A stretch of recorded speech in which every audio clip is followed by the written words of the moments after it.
হঠাৎ করে তাকালে মনে হয় অগ্রহায়ণের আগমনী বার্তায় শহরে ছেয়েছে কুয়াশার চাদর।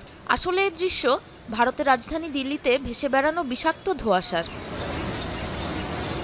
সম্প্রতি আশঙ্কাজনক হারে বেড়েছে দিল্লির বায়ু দূষণ। ধোঁয়ায় ঢেকে গেছে নগরী। বাধ্য হয়ে ঘরের ভেতরেও মাস্ক পরে চলাফেরা করছে মানুষ। খুব গুরুতর প্রয়োজন ছাড়া বাইরে বের না হওয়ার ঘোষণা দিয়েছে প্রশাসন।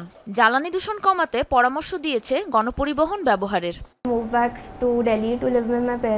আমি মুম্বাই ছেড়ে দিল্লিতে আমার বাবা মার সাথে থাকতে এসেছিলাম। দুদিন যেতে না যেতেই অসুস্থ হয়ে পড়েছি।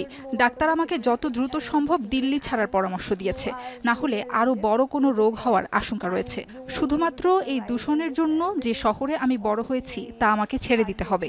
এটি আমার জন্য খুবই হৃদয় বিদারক। সুইজারল্যান্ড ভিত্তিক এক সংস্থার জরিপে বিশ্বের সবচেয়ে দূষিত নগরী হিসেবে চিহ্নিত করা হয়েছে দিল্লি। বাতাসে ভেসে বেড়ানো বিষাক্ত ধূলিকণা ফুসফুসে ঢুকে বাড়িয়ে তুলছে শ্বাসকষ্ট, নিউমোনিয়ার মতো বিভিন্ন রোগ। দিল্লির পরিবেশ দিন দিন অসহ্য হয়ে উঠছে। বিশেষ করে সকালের দিকে বাসা থেকে বেরই হওয়া যায় না। অনেক বেলা হয়ে গেলেও সূর্যের দেখা পাওয়া যায় না। এ অবস্থায় সবচেয়ে বেশি কষ্ট পাচ্ছে বাড়ির বৃদ্ধরা। মাস্ক ছাড়া বাসা থেকে বের হওয়া এখন আর সম্ভবই হচ্ছে না।